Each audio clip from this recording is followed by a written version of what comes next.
Good evening, everyone. Let's bow in.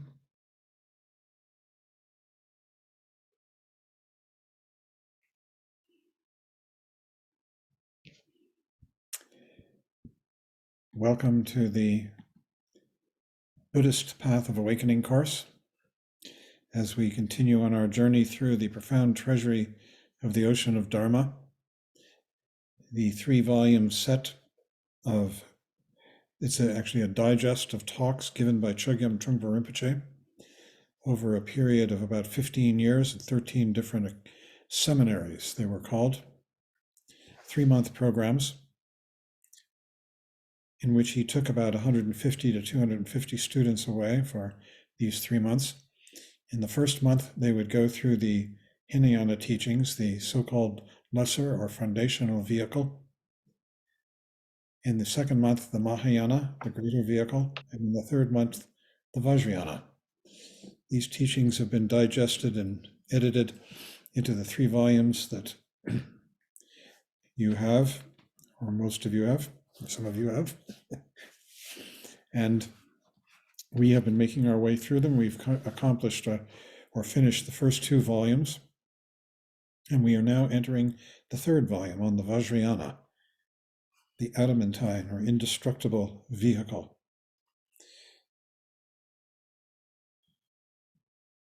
I'd like to start by leading a meditation. So Barry, if you could switch back to the gallery view so that I can see everybody. I guess I can do that. Okay. I removed the spotlight. Thank you. And I'll ask you to put it back on again in a few minutes. So if everyone would take a good posture.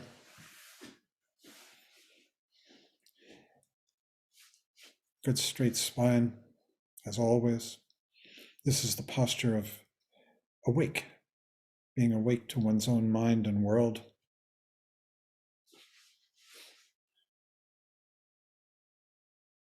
Your eyes are open, definitely. I would say direct your eyes straight ahead or wherever you like, so that you're not distracted. Just a natural, relaxed gaze, not swimmy, as always.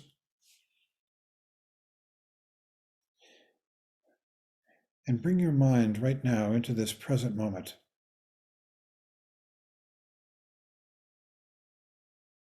Here and now. Your awareness is right here, in this room, in this space. Your awareness is the space. Put!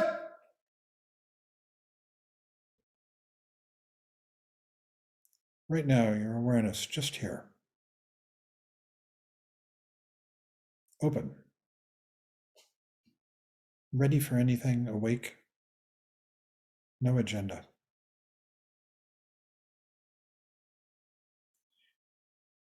This clear, open awareness, without thought.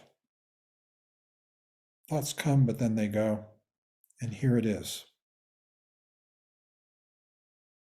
This is the main practice of Buddhism altogether, from the very beginning to the end. Shamatha means that we rest here in this. Vipassana means that this is very awake, aware. In the Vajrayana, it takes on some new names. The one that I'll give you today is called Rikpa, which is generally translated as wisdom or awareness or intelligence or even seeing, just seeing.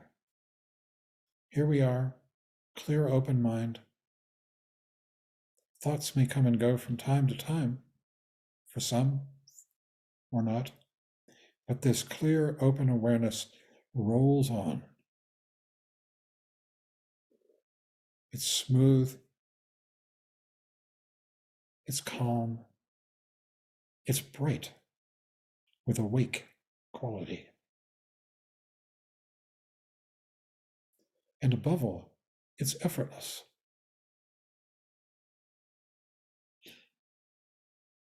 In it arise and pass away all the phenomena, sights, sounds, and all the rest, smells, tastes, thoughts.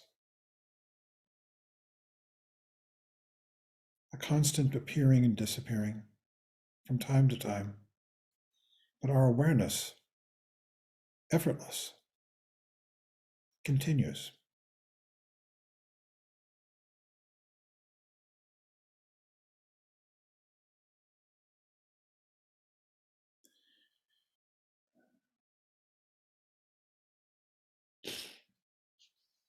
This effortless awareness has three main qualities. One is that in it, everything appears and disappears in the moment, like these words. This is called emptiness, that nothing has any ongoing being, just a constant display, always changing. The second quality of this awareness is called luminosity. That while nothing endures, everything displays itself beautifully, vividly, like these words, like whatever it is that is meeting your eyes.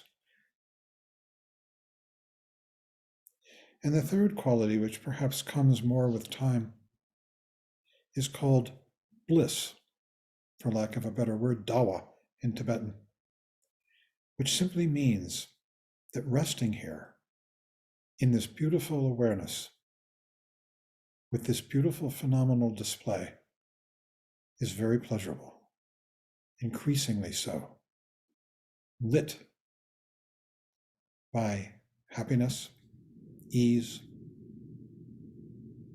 even when what we see is painful. The ongoing awareness itself is full of ease and even delight.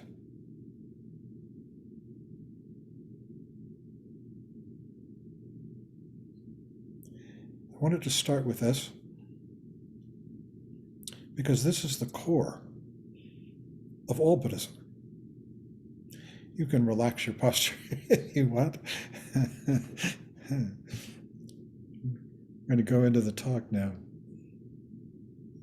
So Barry, you could spotlight me. Thanks again. I wanted to start with this. It's not going to be covered in this first chapter. It will get to it eventually. But it is, without a doubt, the main theme that runs throughout Buddhism, from very beginning of the Hinayana teachings to the end. Shamatha and Vipassana are the beginning way of approaching this awareness. Shamatha refers to its constancy, its ongoingness, and we come back to it from dream. And awareness refers to the fact that this state of mind, this open cognizance, is aware of anything and everything that arises, aware very beautifully and vividly. Things actually, in this clarity, assume a vividness that is grayed out when we're lost in anxious thought.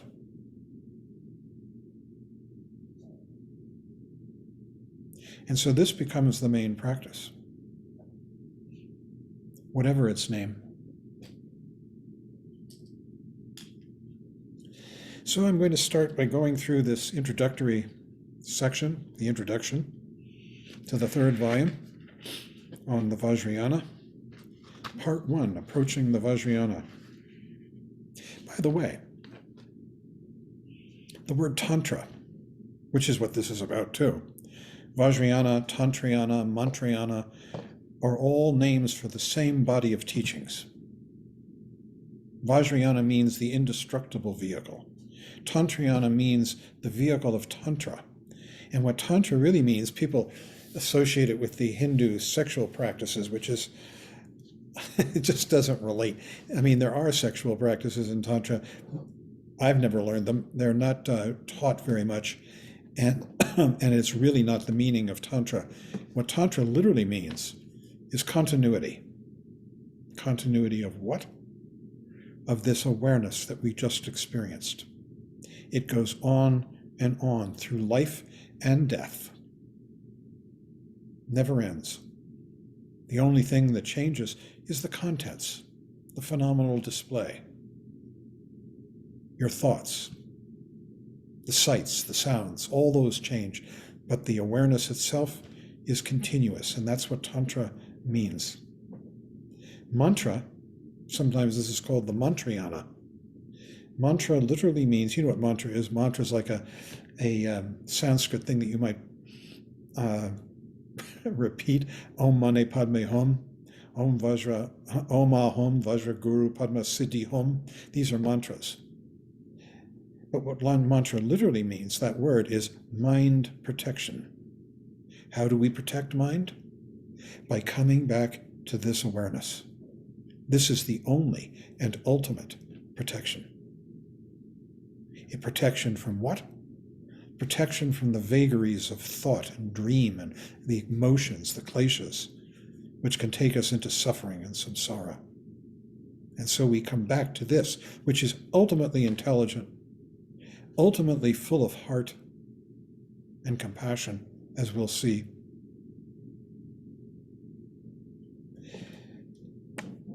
So, to start, he says he's only going to present the theory of the Vajrayana. It's being introduced. The intellectual understanding of the Vajrayana, which needs to act as a vanguard for the practices. The practices will come along to some degree, if you wish, and if we agree that you're ready, during the course of this volume. Some very introductory practices for some. But the main practices of the Vajrayana, the main practices, will come later. This is an understanding is being presented of where you're going and what you're going to do before you do it. I came up with an old-fashioned word, maybe some of you know it and don't. It's like a Baedeker. A Baedeker is the old-fashioned word for a travel guide. It goes back to maybe the early 1900s. People would carry Baedekers around when they went to Europe or wherever they were going. That's what this is. This is a travel guide. Like if you were going to France for the first time and you would get a guide and read up on it, and it would tell you all about Paris and where to go and what to see and how to get a hotel room and all that. And that's what this is about, this third volume. It's a travel guide, a Baedeker of the Vajrayana.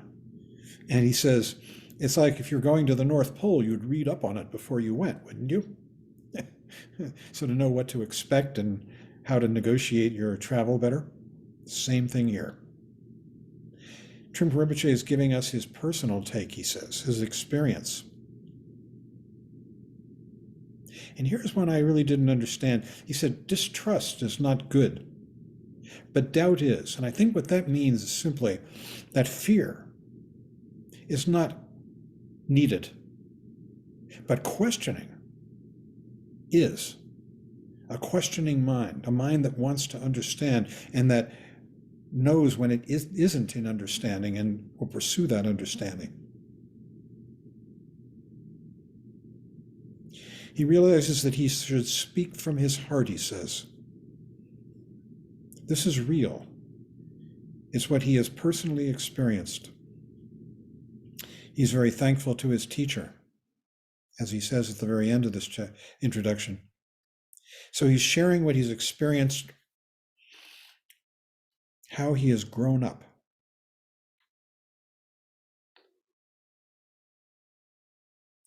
And then he says, at this point, society has gone crazy. Confusions dawn everywhere. How true. COVID, Ukraine, and so much more. And spiritual disciplines have gotten corrupted. And some of that, and because of that, it's both necessary and possible to present the Vajrayana, which is the path to sanity. I'm going to depart from this a little bit and say something very, and perhaps I'll do this from time to time. The Buddhist path is an unusual path. It's really the path to no path. Because the very problem that we have is we think we're lacking. And so we set out on a journey to discover and to find what it is that we're lacking, to make us whole. But we were whole from the beginning. That's what the message is. We just didn't know it. We thought otherwise. And so we have to set out on a journey to discover that we already had what it is we were looking for. That is what this path is about, from the Hinayana through the Mahayana, and the Vajrayana is really the sort of the culmination of that path. That we are beginning to actually see this world through the eyes of someone who realizes that this is it. This is what we were looking for. And that we don't have to look elsewhere and see this world and our lives and ourselves through a veil of wanting things to be different than they are. That is the problem.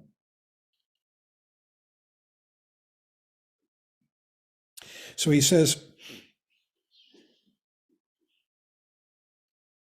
that the possibility of doing this, of waking up to the beauty of this world, and the extraordinary meaningfulness and vividness, is something that his ancestors did, and it's a very distinct and powerful possibility for us.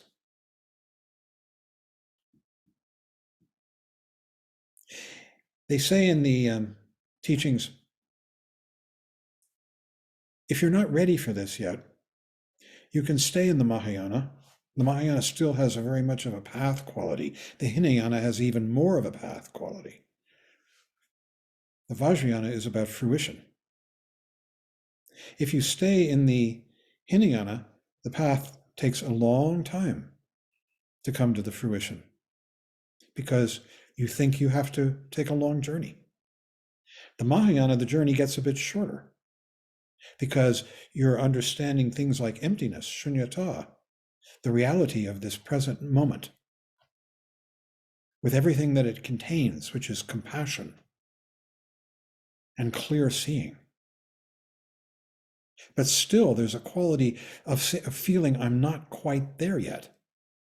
I need to get to the 11th bhumi, which we discussed. The Vajrayana is about being there again and again. And so it's like, there's an analogy for this in the teachings, like a beggar who is living in poverty in a hut with a dirt floor. And he doesn't know that buried in the dirt beneath his floor is a treasure. This is the discovery of that treasure that we all have buried right beneath our feet. So he says, in order to become decent Vajrayana people, we need to establish a strong foundation through Hinayana discipline and Mahayana benevolence. This is bringing us down to earth, bringing us into sanity, bringing us down to relaxing into being who we are. The Hinayana discipline of shamatha and vipassana, we begin to give up dreams and come back to and shift our loyalty to this present moment now, the only life we ever really have. The dreams come and go. Where are they? They're gone in a minute. in an instant. But this world continues. And the Hinayana discipline is about coming back to that.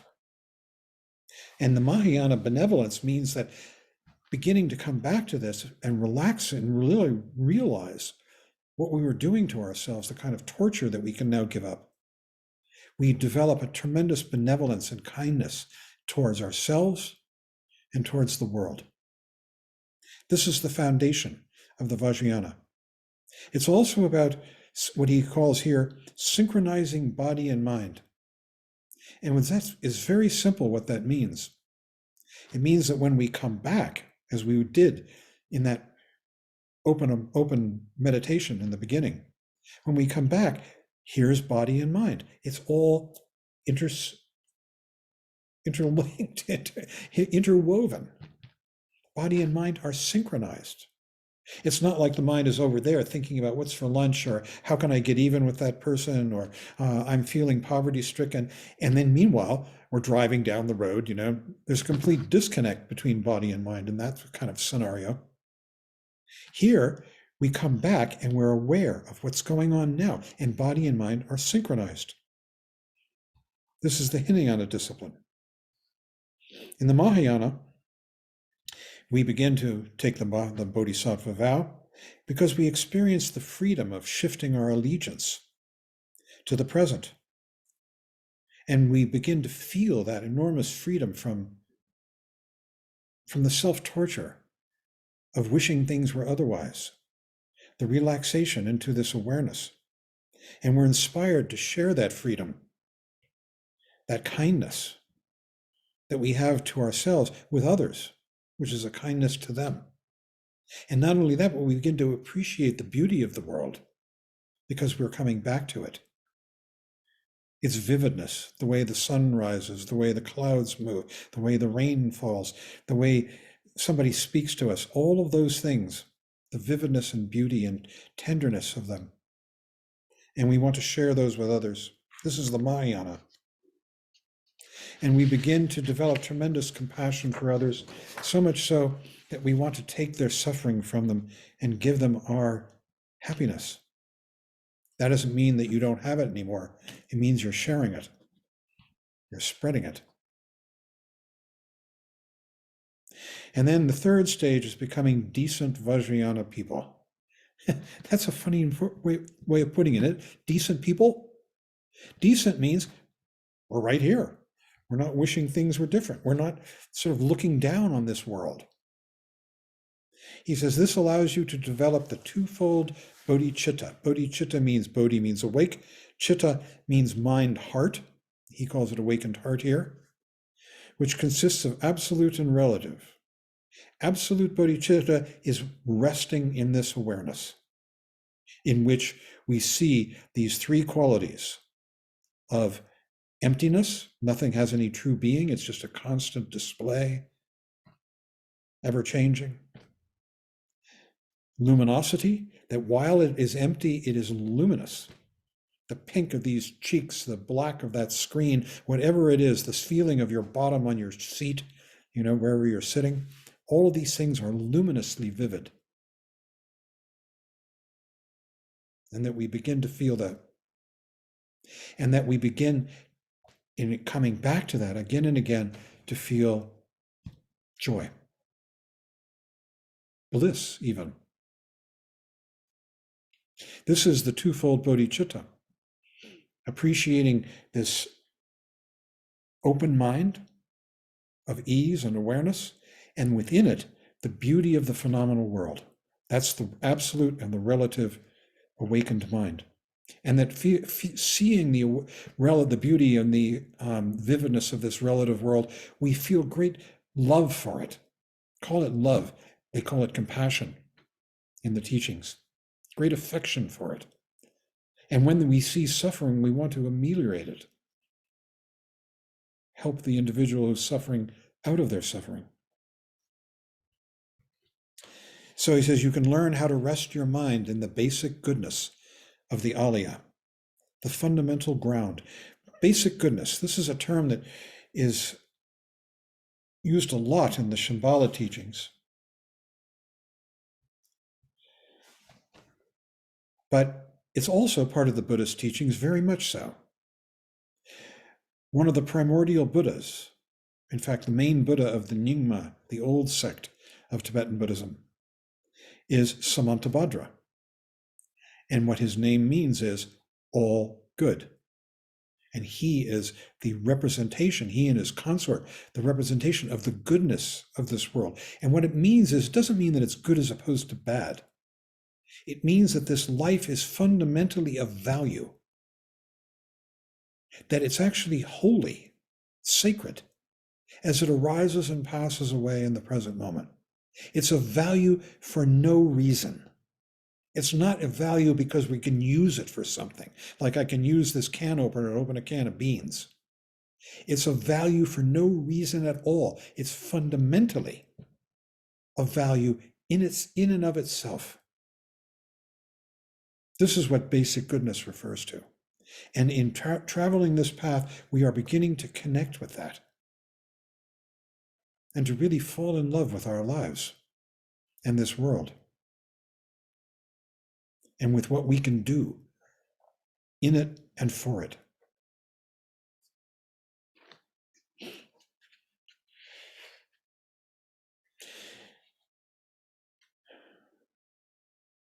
He says, and this is a hard one, the more we learn to let go of our own pleasure and take in our own pain, as well as the pain of the rest of the world, the more we are becoming very decent human beings. You see, the pain, there are two kinds of pain. One is the pain of getting old, having a bad back, being sick, having prostate cancer, if you're a guy, whatever it might be, of losing your youth, your strength, your vitality. This kind of pain, everybody has to endure. Buddhas, bodhisattvas, it doesn't matter. The pain that he's talking about here is the pain of wishing things were otherwise. Depression, hatred, revulsion. That is the pain that Buddhism is addressing. And so he says, the more we learn to let go of our pleasure and take in our own pain, what that means is, instead of acting it out, like I want to get rid of this and change it, I'm going to go to the doctor and get my back fixed, I'm going to go get a facial and I'll look 20 years younger. Instead of doing that, you take in that. You accept it. You see it. You see your thoughts about it. And you accept them. You don't go into action, the action of constantly trying to make things different, which is the real suffering of samsara. That we are lost in wishing things were otherwise. We are lost above all in this kind of samsaric pain in self-loathing. Self-loathing means we don't like our lives. We are critical of our own lives.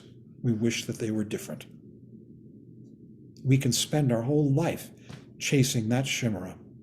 I always pronounce it wrong.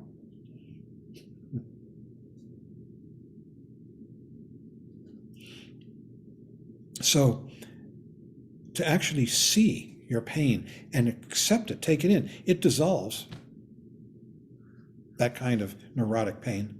As soon as you see it, when we're lost in it, we maintain it, we keep it going. It's like a roller coaster, it's like a project that we keep going. And in coming back to awareness, we see it and it disappears. And then we're just stuck with the unavoidable pains of life: old age, sickness, death. So we're becoming decent human beings. Life is so fragile, so tender. He says, learning how to let go of our pleasure, our desire for, pleasure, and receive our own and other people's pain is such a noble gesture. It allows us to become soft people, genuine people, extraordinarily good people. And with that merit, we begin to become worthy of receiving the Vajrayana teachings, which are all about enhancing our awareness of this world and our compassion for this world and our involvement, our skillful involvement in this world and our understanding of it.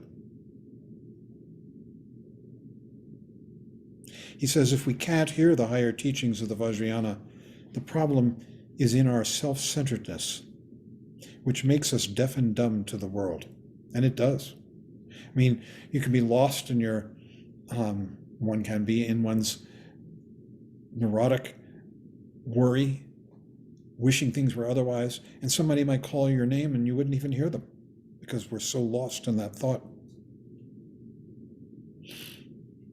The problem is in our self-centeredness, which makes us deaf and dumb to the world, absorbed in our self-referential discursive thoughts, our ego fixation and grasping.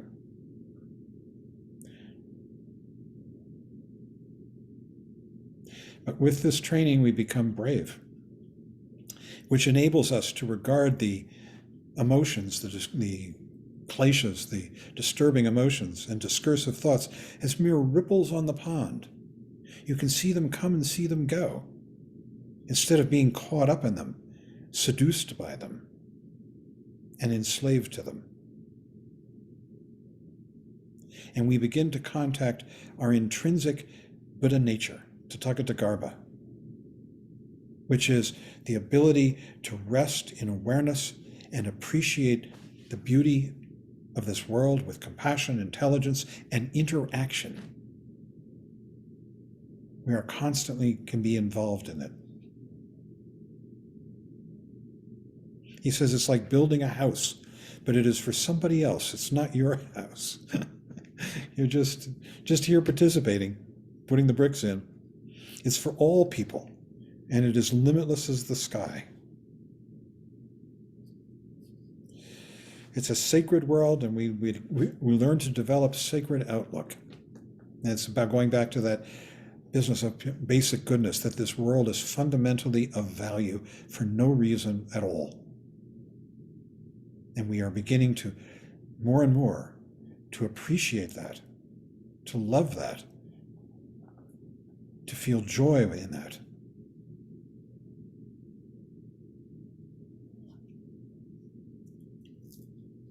He says, as we develop still further, we receive transmission.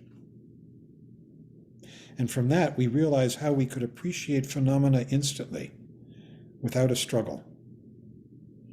That is what we did at the beginning of this class. That is the transmission. It comes more and more on the path. It goes by various names. It's called pointing out.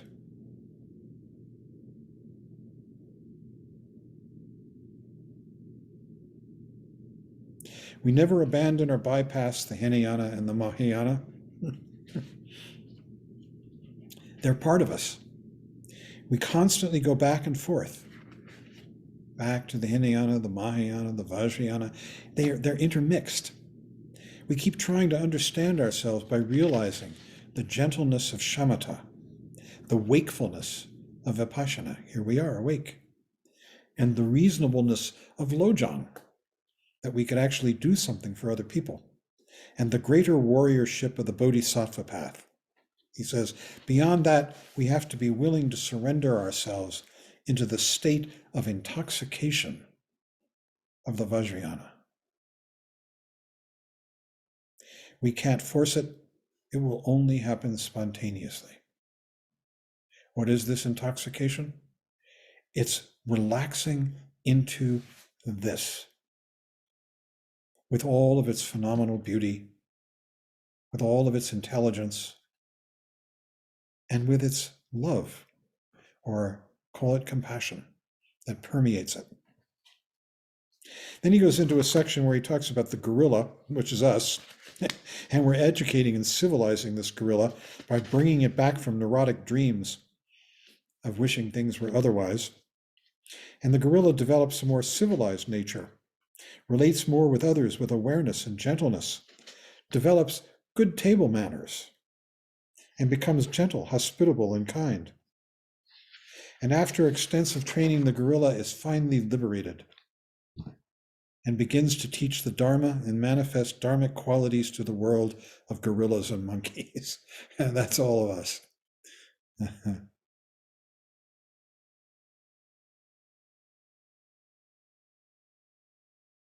So this is the three yana journey. You need all three yanas all along. The principle of the Hinayana is shamatha vipassana discipline, coming back from dreams into the awakened state of this present moment. The Mahayana is the path of freedom, the freedom that lies within realizing the nature of this, what is actually real, and developing compassion for that, and acting with greater skill. And then the Vajrayana, which he uses an analogy of a mirror. At the Hinayana stage, we're freeing the mirror of the dust of confusion. At the Mahayana stage, we're working to keep more dust from falling on the mirror. And we're also enjoying the mirror. But in the Vajrayana stage, you are looking directly into the mirror and see that it is alpha pure, not pure as opposed to dirty. It's basic goodness, the natural quality of being nothing to delete or change. You just remain as what you are. How? By resting in that state of awareness that we practiced at the very beginning, coming back to that again and again, and it becomes more and more a part of our being. Emptiness, luminosity, and bliss.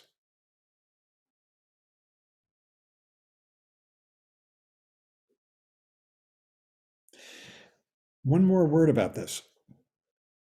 You may feel about this state, the thing we practiced at the beginning, about the coming back to this emptiness, luminosity, and bliss, this rikpa, that there's a lot of self-consciousness involved. And that's because it's new. And there are two aspects to coming back to this state of clarity. The first is what in the teachings is called understanding. And the second is called experience. Understanding means that you can actually describe it and understand why it's a good thing to do and how it works. And so you tell yourself, oh, I should come back to this. There's a heaviness, there's a feeling of self-consciousness in that, a feeling of ego even in that understanding. It gets very thin, but it's there. Experience, though, is when you see this clear, awareness, and it's just undeniable. And it doesn't need any explanation. It doesn't need any confirmation because it is true. More and more as we tread the path, we use our understanding, our descriptions of this, to come back to the experience, which is without words and which is utterly real and relaxed. So he talks about the golden roof, three analogies of the teachings. The Hinayana is the foundation, the starting point. The Mahayana is the walls, within which we experience the reality of Buddha nature, this awakened state of mind.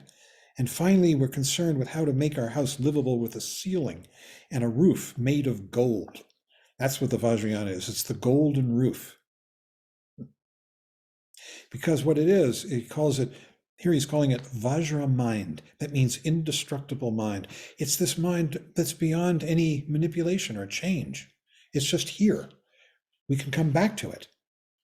So it's Vajra mind, our inherent intelligence that keeps growing through our training.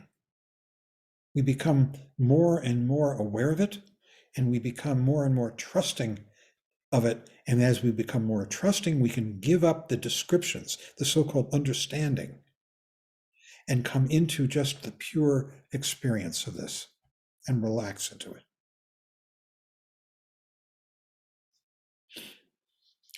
So we're protecting the mind, he says.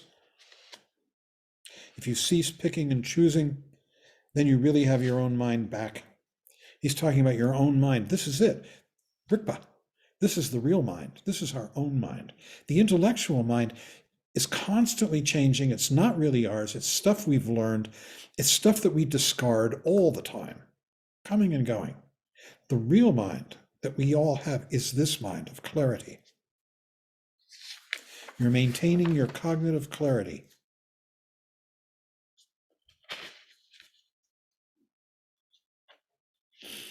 So then he talks about Shila, Samadhi, and Prajna. Shila is the discipline of being aware, coming back to awareness. Always this awareness. And this awareness is utterly relaxed, natural. It's what we are. It requires, the only effort is in coming back to it. And that effort gets thinner and thinner, and eventually we don't even have to do it. It just becomes a little click, and here we are. Eventually, we never leave it.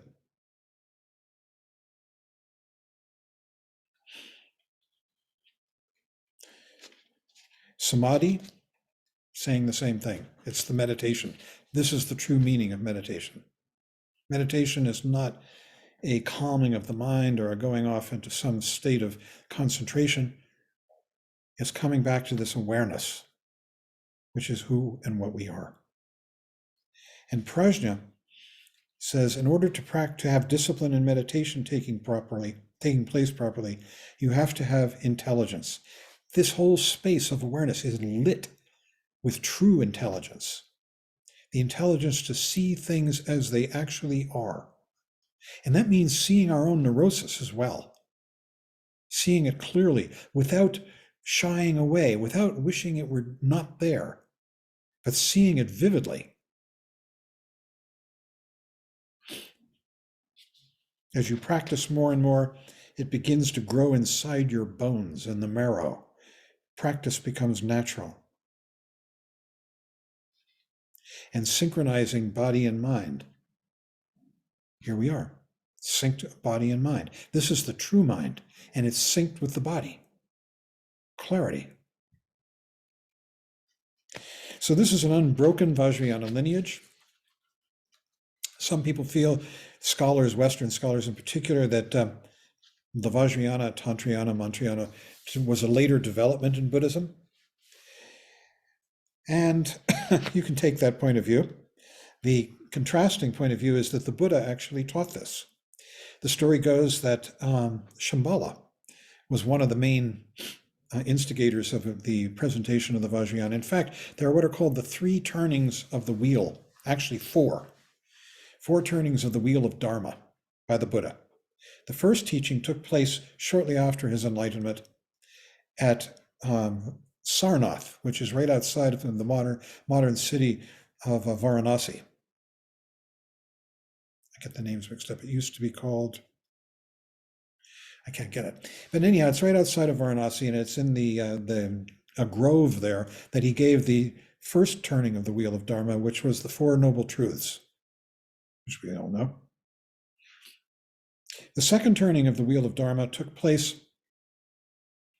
at Bodh Gaya,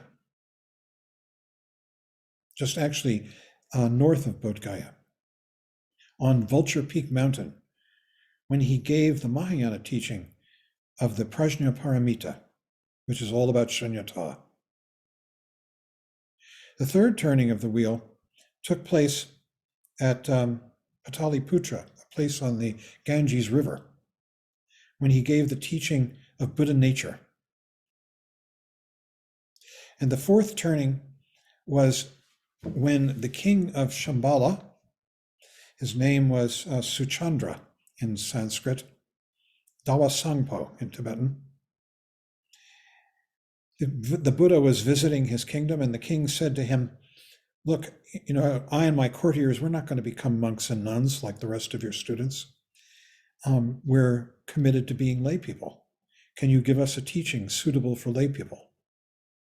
And the Buddha gave the first tantric teaching, the Kala Chakra Tantra. Another meaning for the word tantra is that it's a particular text, a teaching. And these texts, these tantras, are very difficult to understand. You need an accomplished teacher, sometimes even a celestial Buddha, to explain it to you. The Kala Chakra Tantra was the very first tantra that the Buddha gave. And what it means is Kala Chakra means wheel of time. It's the wheel of time tantra. And supposedly he gave this to other kings with their lay sanghas as well. This took place in the tradition, they say, it took place shortly before his death, maybe 3 years, although there are different versions of that. Last 1 to 3 years of his life, it says in this particular book that we're reading. And at that time, the Buddha predicted that at the end of 500 years, when his teachings would begin to wane in the world, the Vajrayana would flourish. A few days ago, I gave a talk to the Buddhist Council of New York, celebrating the life of the Buddha.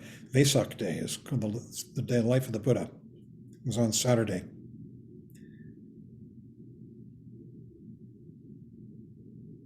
And the theme of the talk was supposed to be practicing in difficult times.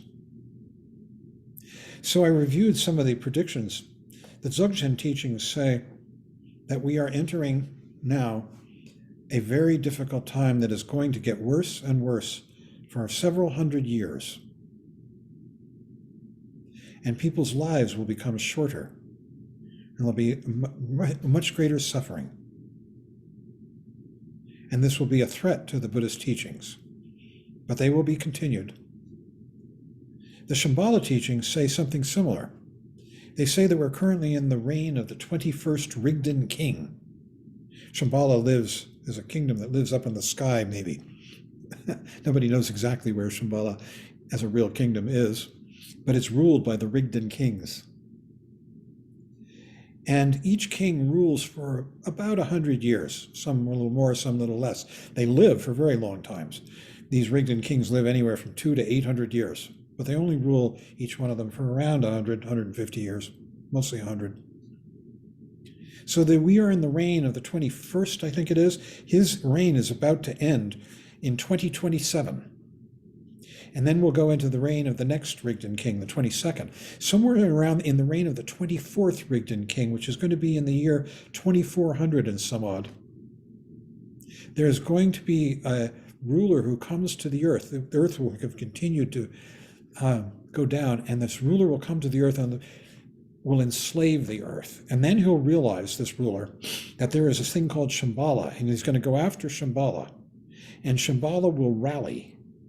And there will be a huge cataclysm in which all of us, by the way, students of the Buddha, will probably be soldiers. and the Rigden king will defeat this evil earthly king and usher in a reign of Buddha Dharma that will last, a reign of culture and happiness and the spread of the Buddhist teachings and enlightenment that will last 1,000 years. So now you have the lore, the mythic lore. But we're in a bad time. So what happened was, in India, Buddhism developed, and the Hinayana and the Mahayana developed, and the Vajrayana. And Buddhism began to leave India probably in about the 3rd century BC. It made its way to Ceylon, the Hinayana schools, the Theravada school. It was called Slaviravada in India. Means the same thing. Theravada is Pali, Slavira is Sanskrit, and it means the doctrine of the elders. See, after the Buddha died, the Sangha fractured.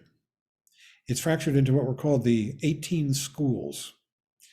This happens all the time. When Trungpa Rinpoche died, his Sangha fractured into people who disagreed, formed different cliques. And one of those schools, these Doctrine of the Elders, they were called, went south to Ceylon, where it became the Theravada. Theravada means the same thing as the Theravada. Then around the time of Christ, Buddhism moved to China. It migrated into China. The Chinese people came and studied Buddhism, and people went from India to China. And Buddhism began to develop in China, where it found a likely translator, just as Western psychology translates Buddhism here in China. It was Taoism. But there was a huge difficulty because the Chinese language is so different than the Indian languages, Sanskrit, Hindi, and the others. It utterly on a linguistic scale, they're at opposite ends of the spectrums. And so the Chinese had a great difficulty in understanding the language of Buddhism and Buddhism itself. And it took about 400 years for them to get it straight. When finally a great translator came, his name was Kumarajiva, around 400 AD to China. Meanwhile, Buddhism was still developing in India. On and on. Tantrism, which had been in lay communities and with forest yogis, was moving now into the great universities of monks and nuns. Nalanda, Vikramashila, Udantapuri. These were the great universities.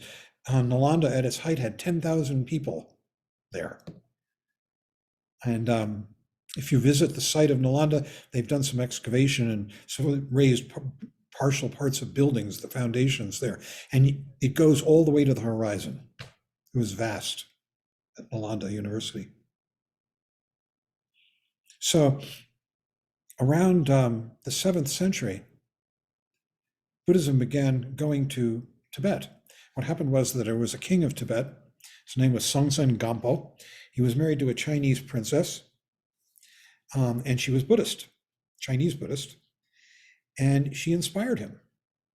And he invited Buddhist teachers to come. At that time, amazingly, this will sort of slightly mind-blowing, the Tibetans had no written language, none. Literally, it was prehistoric, meaning before history, before you could write down the words to capture the events. So the king, Songtsen Gampo, sent his minister, his prime minister, Tonmi Sambuta was his name, to India to bring back the Sanskrit alphabet, which he did. And the Tibetans adapted that Sanskrit alphabet to write Tibetan, just as we have adapted the Roman alphabet to write English, and the Italians to write Italian, and the Spanish to write Spanish, and the Germans to write German. The Tibetans adapted the Sanskrit alphabet to write Tibetan. This under the reign of this Songtsen Gampo, who came to the throne about 627, I think is the date, AD. Buddhism sort of made a slight home in Tibet, but it wasn't really until the 8th century with a king named Trisong Detsen, famous. He's regarded as well, he was one of the main students of Padmasambhava. And he also married, he had 18 wives, and I think his third wife was Buddhist, and she converted him. And he had a son that he loved by his, 13th wife or something like that. And he so loved this third wife that he had her marry his son by the 18th wife. All these stories. So Trisong Detsen wanted to bring Buddhism from India. And he there were two main teachers who came. One was, his name was Shantarakshita, and the other was named Kamalashila. And they both came to Tibet and started teaching Buddhism, and Buddhism was growing, and he was very devout, Trisong Detsen was. But the problem was that, well, there were a couple of them. One was there was a Chinese influence of Buddhism as well. It came from the earlier king, Tongsin Gampo. And there was this rivalry between the Chinese Buddhists and the Indian Buddhists, and it culminated in what was called the Great Debate that took place in Lhasa in around 750 AD. And in this debate, the debate was between the proponent of Chinese Buddhism, whose name was Hoshang Mahayana, and the proponent of Indian Buddhism, whose name was Kamalashila. And the subject of this debate was whether enlightenment is achieved gradually or suddenly. Is it a sudden path or a gradual path to enlightenment? And the Indians were advocating the gradual path argument, and the Chinese, the sudden path. I asked Trungpa Rinpoche once, which was it? You know, it could be actually the Indians won, the gradual path people, but barely. And there was still, the debate went on. And so I asked Trungpa Rinpoche, I said, which is it actually? Is it a gradual path to enlightenment or a sudden path? His answer, it's a gradual path to sudden enlightenment. I hope I hear laughter back there. So then what happened was that the king, Trisang Detsen, asked Shantarakshita, a great Mahayana Buddhist, to bring monasticism into Tibet and to build the monastery. And they started building it, the first monastery, and he ordained the first 7 monks. And they started building the monastery, which was going to become Samye. But the local religion, Bun, had demons or powerful spirits abroad on the land, and they didn't want Buddhism there. So whatever Shantarakshita and his monks built by day, they would tear down by night. And so finally Shantarakshita went to King Trisang Detsen and said, look, you need somebody who's got more power than me. There's this fellow in India that you should invite. His name is Padmasambhava. And so that's how Padmasambhava came to Tibet and brought with him the full-blown Vajrayana teachings, especially the Great Perfection teachings, Dzogchen, which we will get to at some point.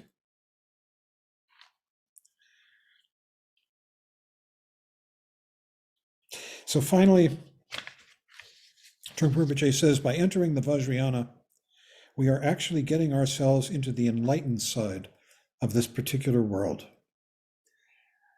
We're solidifying our loyalty to sanity. Sometimes he calls it enlightenment, sometimes he just calls it sanity. He says, as a spokesperson for the lineage, I would like you to realize how much pain, problems, discomfort, and outright obstacles have been part of presenting Vajrayana in this world. You know, when he came here, he was partially paralyzed on his left side. There's a whole thing I'm addressing about his drinking and womanizing, and how much the part of that was a part of the transmission, and why. He says, how much pain, problems, discomfort, and outright obstacles have been a part of presenting Vajrayana in this world. I would like you to think of all those people and all that they have done for your benefit, all the people through the ages. It is very moving to realize how many have actually worked with genuine compassion through their inspiration, through seeing and loving this world. Regarding his feelings toward his own guru, Jamgon Kongtrul of Shechen, he says, I could weep, cry, or burst into tears, or I could dance and explore. And that seems to be the feeling of Vajrayana. Actually, it is both of these at once.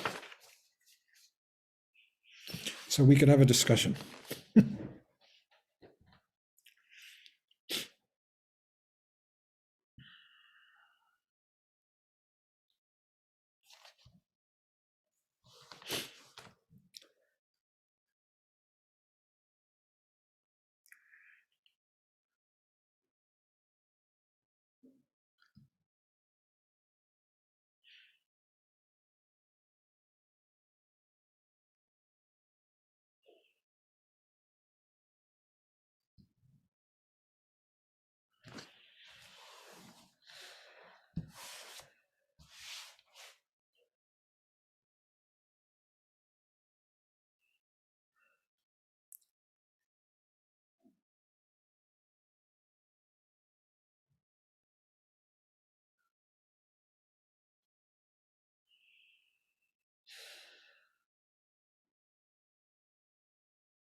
or we could just end. I hope I haven't scared you off. I have a question. This Trip. is Trip. Yeah, it's the idea of simultaneously essentially being a beginner in the Hinayana, a beginner in the Mahayana, and evidently simultaneously a beginner in the Vajrayana is how I'm starting to understand this, as opposed to, and I just want to make sure I kind of understand it is what you were conveying, essentially that idea that you could sequentially try to move through and extend the time frame, or I view it a little bit maybe more sloppy in my life, but simultaneously tackle being a beginner in the three yanas at the same time. Yes. Is that Yes. Yes. And you will probably be doing that for the rest of your life. And I speak from my own experience that I feel like I'm constantly discovering more in each of these three yanas, more depth, more beauty, more meaningfulness.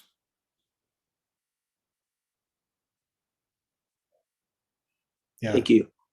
It's Thank not very tidy. What? It's not very tidy.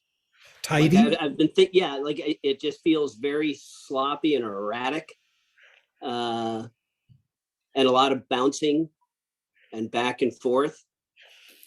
I think that the more you realize, more you begin to shift your loyalty to this clear, open awareness, Rikpa, in the present moment, the more things sort out all by themselves. This is the center point around which everything revolves.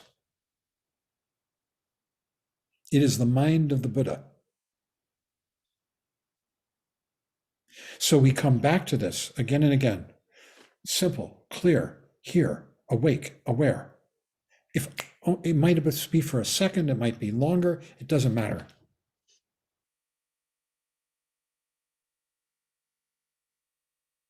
And in doing it, we are more and more giving up our anxious, scheming, frightened, aggressive dreams, which are so full of suffering. And they're just dreams, but they're very powerful and habitual, and they seem real. But the more we shift our loyalty to this here, the more we step into a world of sanity, happiness, compassion.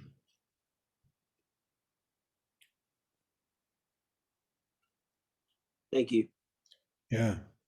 Thank you. This is the central practice. There are others that augment it that we'll be learning about. Thank you. Yeah, thank you for asking.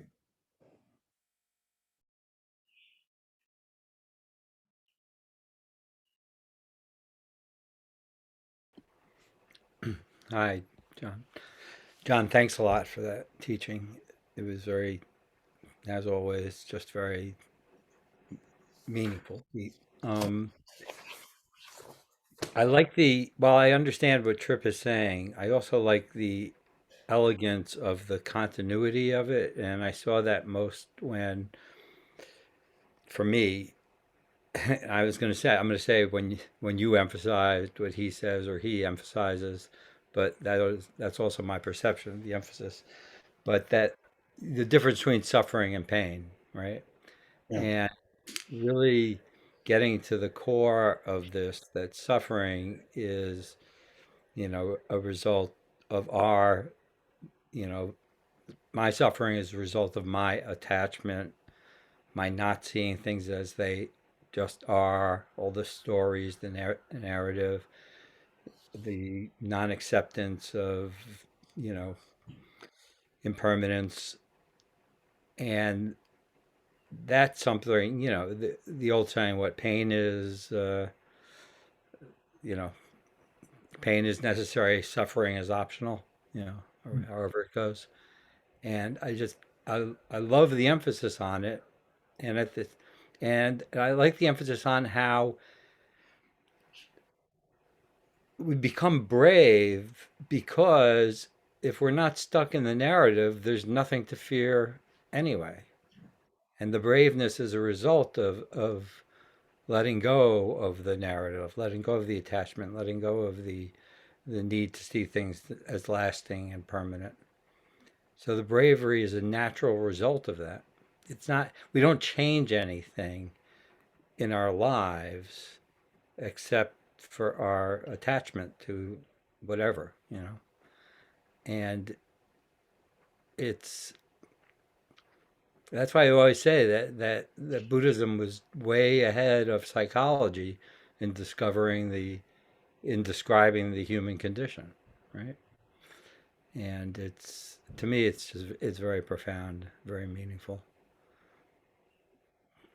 Yeah, me too. Yeah. Yeah, we're shifting our allegiance from these repetitive and oh so habitual stories that we tell ourselves to being awake, responsive, intelligent, and compassionate in the present moment. But those stories are the habits that we've developed over countless lives. If you want to take the Buddhist, story, they're very strong. Those habits, they come back again and again and again before we come back to awareness, and suddenly we realize we've been dreaming again for the last half hour or whatever. Yeah. So it's a matter of gradual practice, of wearing it down, of shifting the allegiance from these habitual, fraught stories full of suffering to our awareness in this present moment, which is full of appreciation, it's full of art. This is where we make art, make our lives artful. Trungpa Rinpoche used to say, you could, just by lifting a cup of tea, it could be art. Your whole life could, when you live it in the space of awareness. And all the rest. Yeah. Those they call them, the term for these habits in Tibetan, I always love this term because it sounds like what it is. Namdok. Yeah, no, I'm done. Namdoks, those evil namdoks.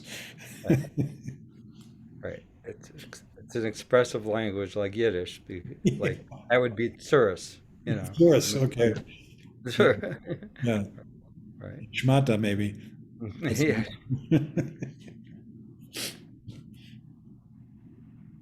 Okay.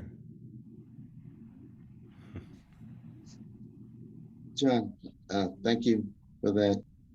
When we were doing the meditation, and I'm not an educated man. I did never learn, go to school much or anything like that. But I do know that for me, I have been practicing meditation for a long time, but I do something sometimes. I walk around my apartment, and I haven't done it in a while, but I used to. I look at everything in my apartment. I don't give it a name. I don't label it. I don't do anything, but I just look at it. And there is a calmness and a peacefulness that happens when I do that. When I just walk around and look. I call it looking. And I know that when I come out of meditation, that's sometimes it's almost like sticking my head through a glass or through the window or through something. And like if I'm on the other side looking and I'm just looking, and again, it happens. It's that calmness and peacefulness. And I don't know if that's what y'all are talking about. I'm here just to learn because I want to know this experience of emptiness. Yeah. So, and that's why I'm here. And thank you. Thank you, Roland.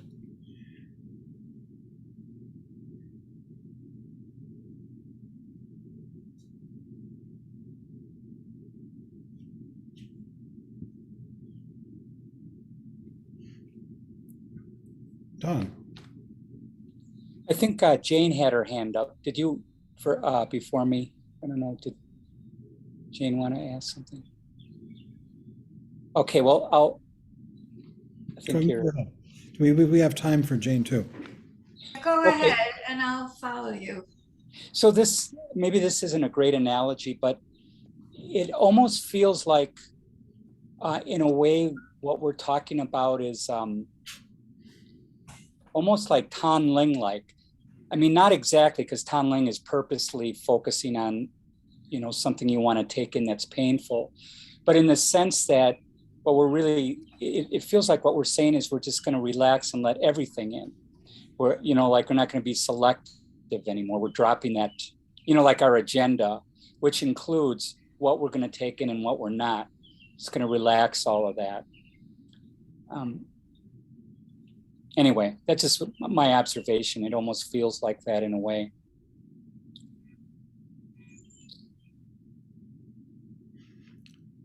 Well, when one realizes that you're lost in, say, a depressed thought, you've been having a depressed thought. I'm making it up, just picking that one. The idea is that you get a good look at it. And you don't just reject it right away and say, oh, I've been lost in a dream again, I'm a terrible meditator. But you actually see it. And then it evaporates by itself. But you could appreciate the texture of it and the quality that this is actually your particular style of neuroticism, that we've developed habitually over countless periods of time. And it can be very interesting to realize, oh, that's my style. That's my style of aggression, or that's my style of poverty mentality, or my style of jealousy, or whatever it might be. And then it goes. You let it go. You don't entertain it. As Dan, likes to say, you don't serve it tea, and it exits out the back door.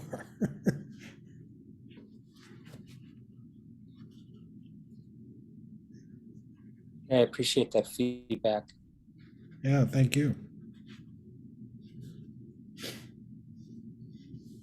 Jane, you had something. Yeah, I was noticing in the introduction, which is all that I've read, a shift in the tone of the writing. And what I see is a much more personal writer. Trungpa is speaking personally about his personal experiences.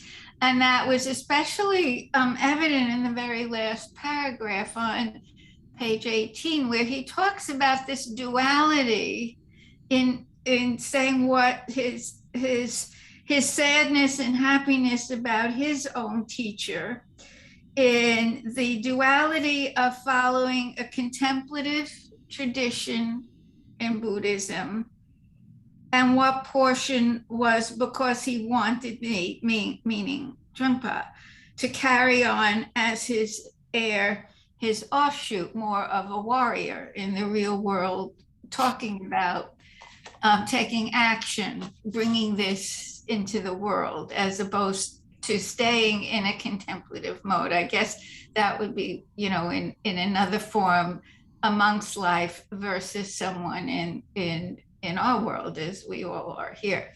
So I found that, and that it's sad and happy at the same time. And he ends with it's a little bit of both. And that just gives me something to really think very deeply on as we start, and I start this next phase of practice and moving on the path. That paragraph did already move me a bit. So I wanted to share that with everyone, see if anyone else had that similar response. Thank you. That's terrific. Really terrific.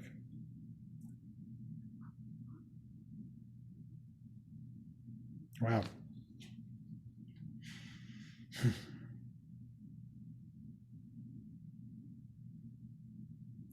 Yeah, I think the Vajrayana just gets more and more moving and meaningful. It's about our hearts as well as our minds.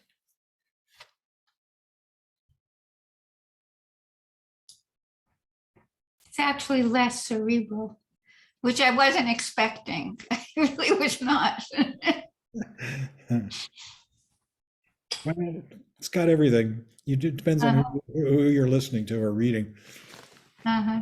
But yeah, it's I mean, it's full of color and imagery and symbol and poetry and and craziness too.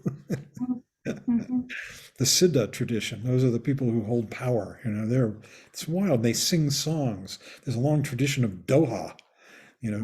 Rinpoche wrote poems endlessly, all the time, and he could just ask somebody to take down a poem. He'd be sitting there, and he'd just dictate it. This comes out of what's called the Doha tradition of writing songs about the Dharma. And sometimes they wouldn't be about Dharma, but they were about Dharma. They were just about the beauty of the world or the power of the world. So there's a lot of that art. Mm-hmm. Nice. Thank you. Wow, thank you.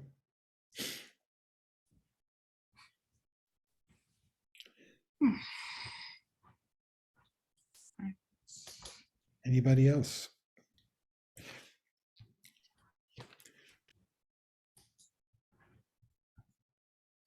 Well, if not, we could close this a little early tonight. We've only got 6 minutes left.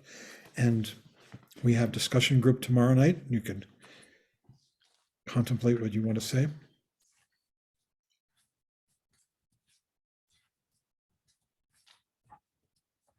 There are going to be some opportunities. We're not going to get into full-blown Vajrayana practice. As I said in the beginning, quoting him, it's like a travel guide. Some people, though, may want to start doing the preliminary practices. Mhm. Well, Okay. And we'll be talking about that as we go along.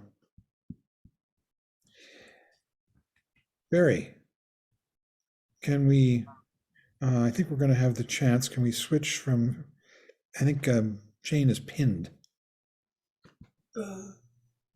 No, not that I know of. Okay. Well, can we go back to, let's see, gallery view? Yeah, that's.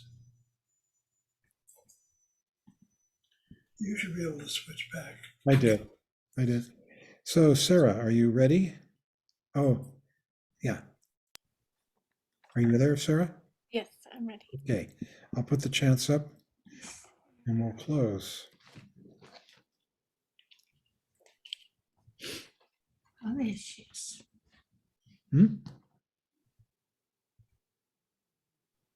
So everybody mute yourself. Oh, I should mute everybody. I'll do it. Sarah, you can unmute yourself. We will close this evening with a prayer for peace, and then by dedicating the merit earned by our practice for the benefit of all sentient beings.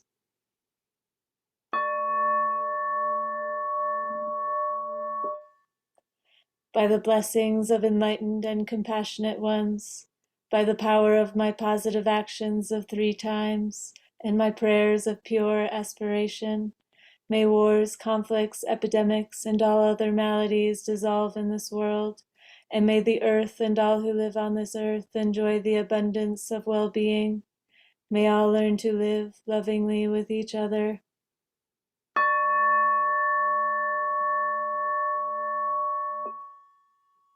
By this merit, may all obtain omniscience.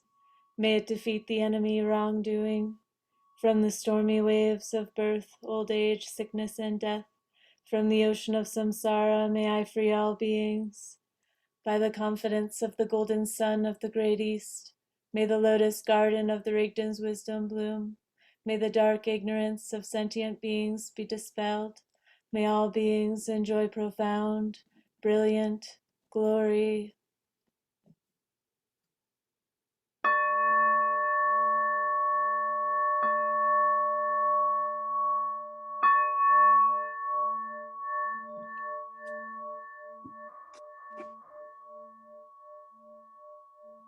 Thanks, everybody. Yeah. Thanks, John. Hey, Thanks, John. Sarah. Thank you, John. Thanks, Thank you, Everyone. everybody. Thanks, John. Thank you. Wonderful Good to night. chat together. Thank you, John. Thank you, everyone. Thank Thank you. you. Night. To Have a good everybody. night, Thanks, everybody. John. Good Bye. night, everyone. Good night, everyone. Night. Good night. Thank you. Thanks, Lucy, John. Okay, here we go. Bye all.